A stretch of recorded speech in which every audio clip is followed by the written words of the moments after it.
అందరికీ నమస్తే, welcome to our channel. Tamil star hero Vijay Thalapathy గారు తమిళనాడులో టీవీకే అని ఒక రాజకీయ పార్టీ పెట్టిన సంగతి మనందరికీ తెలిసిందే. సో ఆ పార్టీ స్థాపించి 2 సంవత్సరాలు పూర్తి చేసుకుంది. సో ఆ పార్టీ రెండో ఆవిర్భావ సభను మదురైలో ఒక ప్లేస్లో ఒక బహిరంగ సభ పెట్టారు. సో ఆ సభకు వచ్చిన జనం చూసి ప్రతి ఒక్కరు షాక్ అయ్యారండి. ఎంత షాక్ అయ్యారంటే ఇసుకేస్తే రానంత జనం వచ్చారు. ఆఖరికి విజయ్ గారు కూడా చూసి ఎమోషనల్ అయ్యారు, ఎంతమంది జనం వచ్చారని. సో ఈ దెబ్బతో విజయ్ ఎలాగన్నా సరే తమిళనాడులో ఎలక్షన్స్లో గెలుస్తాడని చాలామంది నమ్ముతున్నారు. ఎంతమంది సపోర్ట్ ఇస్తున్నారా, ఎంతమంది జనాదరణ ఉందా, ఇంత అలాగ వచ్చి ఎగబడ్డారా, ఈయనకి ఎంత సపోర్ట్ ఇస్తున్నారా అని చెప్పేసి చాలామంది షాక్ కూడా ఉన్నారు. ఎక్స్పెక్ట్ చేయాలి అంతమంది జనాన్ని రెండో ఆవిర్భావ సభకి. సో ప్రతి ఒక్కరు కూడా ఇంక నెక్స్ట్ డిఎంకేని ఎలాగైనా సరే బీట్ చేస్తాడు విజయ్ అని చెప్పేసి చాలా ధీమత ఉన్నారు. కానీ కొంతమంది రాజకీయ విశ్లేషకులు ఏమంటున్నారు అంటే, ఫర్ ఎగ్జాంపుల్ చిరంజీవి గారిని చూసుకుంటే కనుక ప్రజారాజ్యం పార్టీ పెట్టారు.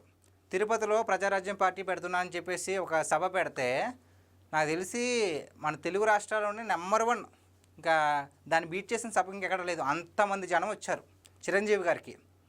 కానీ రిజల్ట్ చూసుకుంటే ఆయన ఎన్నికల్లో విన్ అయ్యాడా అంటే లేదు, గెలవలేదు, ఓడిపోయాడు. అలాగే పవర్ స్టార్ పవన్ కళ్యాణ్ గారు జనసేన పార్టీ పెట్టినప్పుడు కూడా చాలామంది జనం వచ్చారు, చాలా సపోర్ట్ ఇచ్చారు. కానీ ఫస్ట్ టైం ఆయన పోటీ చేసినప్పుడు గెలిచాడా అంటే లేదు, గెలవలేదు, ఓడిపోయాడు. 2019లో ఓడిపోయాడు.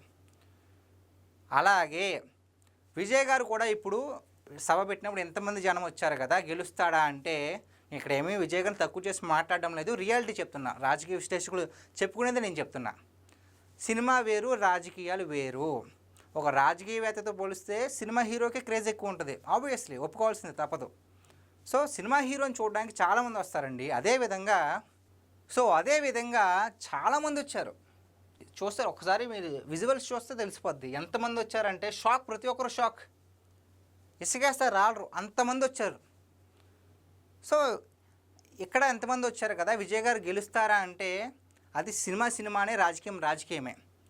ఇక్కడ వచ్చిన వాళ్ళు ప్రతి ఒక్కరు కూడా ఓటు వేస్తే ఖచ్చితంగా గెలుస్తారు. కానీ ఓటు వేస్తారంటే అది వాళ్ళ వ్యక్తిగత నిర్ణయం. సో మనం దాన్ని జడ్జ్ చేయలేం. వచ్చిన ప్రతి ఒక్కరు ఓటు వేస్తారంటే అది లేదు.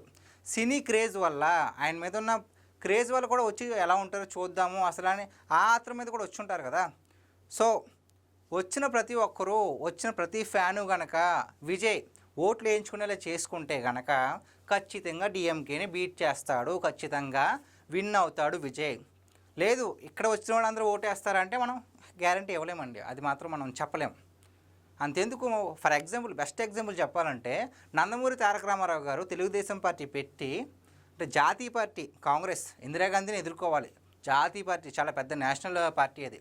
ఇది ఒక ప్రాంతీయ పార్టీ, తెలుగుదేశం పార్టీ చిన్న పార్టీ, పెద్దగా పేరు లేదు, ఏమీ లేదు. కానీ అక్కడ ఉన్నది నందమూరి తారక రామారావు గారు. సో దానివల్ల జస్ట్ 9 మంత్స్ అంటే 9 మంత్సే గ్యాప్ ఉంది. 9 నెలల గడువులోనే ప్రచారం చేసుకున్నారు. అక్కడ చాలామంది జనం వచ్చారు, సపోర్ట్ ఇచ్చారు. వచ్చిన ప్రతి ఒక్కరు ఓటు వేశారు. ఆ ఓటు వేయడం వల్లే ఆనాడు నందమూరి తారక రామారావు గారు సీఎం అయ్యారు. అంటే ఇక్కడ మనం క్రేజ్కి అంటే ఇక్కడ ఏమని చెప్పాలంటే వచ్చిన ప్రతి ఒక్కరిని కూడా ఓటు వేసేలా ఉంటే కనుక విజయం తప్పకుండా ఉంటుందండి. కానీ ఇలా జనం చూసి మోసపోతే కనుక ఆల్రెడీ ప్రజారాజ్యం పార్టీలో పెట్టినప్పుడు ఎలా అయిందో చిరంజీవి గారికి, జనసేన పార్టీలో పవన్ కళ్యాణ్ గారికి ఎలా అయిందో ఇక్కడ విజయ్ గారికి అదే అవుతుంది. అంతేగాని ఇక్కడ విజయ్ గారిని కానీ ఇంకెవరిని కానీ పవన్ కళ్యాణ్ గారిని కానీ చిరంజీవి గారిని కానీ తక్కువ చేయడం లేదు. వాస్తవాన్ని మాట్లాడుతున్నాం. ప్రజలు వచ్చినంత మాత్రాన ఓట్లు వేస్తారని గ్యారంటీ లేదండి. అసలు ఎవరిని నమ్మడానికే లేదు. ఓటు వేసేంత వరకు కూడా అతని ప్రతి ఒక్క మనిషి ఎవరికి వేస్తారో వాళ్ళకే ఒక కన్ఫర్మేషన్ కూడా ఉండదని నా అభిప్రాయం. ఏమో ఎలాగైనా మారిపోవచ్చు మైండ్. సో చాలామంది ఏమనుకుంటున్నారంటే ఇంక విజయ్కి ఇంత తిరుగులేదు, ఇంతమంది జనం వచ్చారు కాబట్టి టీవీకే పార్టీ డెఫినెట్గా విన్ అవుద్ది అనుకుంటున్నారు. మంచిదే, నిజంగా వచ్చిన వాళ్ళంతా కూడా ఓటేస్తే కనుక తప్పకుండా అవుతుంది. లేదు క్రేజ్ వల్ల వచ్చుంటే కనుక అంతకుముందు జరిగినట్టే ఇక్కడ కూడా జరుగుతుంది. సో గైస్, ఈ వీడియో మీద మీ విలువైన అభిప్రాయాన్ని కామెంట్ రూపంలో తెలియజేయండి. Thank you.